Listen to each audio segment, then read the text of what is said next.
உதயநிதி அவர்கள் எடப்பாடியை போட்டு அடி அடின்னு அடிக்க ஆரம்பிச்சிட்டாரு. எப்படின்னா, எடப்பாடி இருக்கிறது ரெண்டே ரெண்டு தான். ஒன்று காரு, ஒன்று காலு. சசிகலா காலு, தினகரன் காலு, அப்படியே இப்போ மோடி, அமித்ஷா காலு, இப்போ புதுசாக வந்தவங்க காலெல்லாம் பிடிச்சிட்டு இருக்கிறாரு அப்படின்னு விஜயும் சொல்லி ரொம்ப அடிக்கிறாரு. எப்படி இந்த அரசியல் போக்கு? இந்த அரசியல் சீமானுக்கு லாபம். எடப்பாடி லீடர்ஷிப் பலகீனம் அடைகிறது சீமானுக்கு லாபம். சீமான் அதை புரிஞ்சுக்கிட்டாரு. அதை உதயநிதி பலகீனப்படுத்தினாலும் சரி, விஜய் பலகீனப்படுத்தினாலும் சரி, டிடிவி பலகீனப்படுத்தினாலும் சரி, அது சீமானுக்கு லாபம். அதனால தான் 2021 சசிகலாவை சிறைச்சாலையில் கொல்ல சதினாரு சீமான்.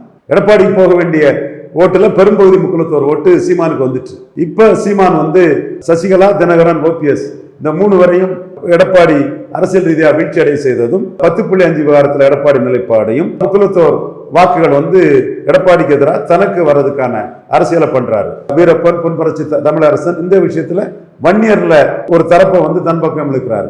சோ எடப்பாடி ஜெயலலிதாமையார் உயிரோடு இருக்கும்போது 1.1 விழுக்காடு எடுத்த சீமான் எடப்பாடியோட பலகீனத்தால, எடப்பாடி 2 ஜாதி கட்சியாட்டு எடப்பாடி கட்சி போனதுனாலையும், எடப்பாடிக்கு லீடர்ஷிப் பலகீனமானதுலையும் சீமான் எமர்ஜி ஆகிறாரு.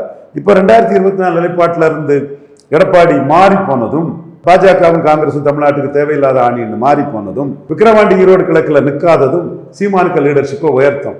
எங்கேயோ யாரோ எங்கேயோ அடிக்க அது சீமானுக்கு லாபத்தை கொடுக்குது. எடப்பாடிய கரையா மாறி அரிச்சு தான் சீமான் ஏறுறாரு.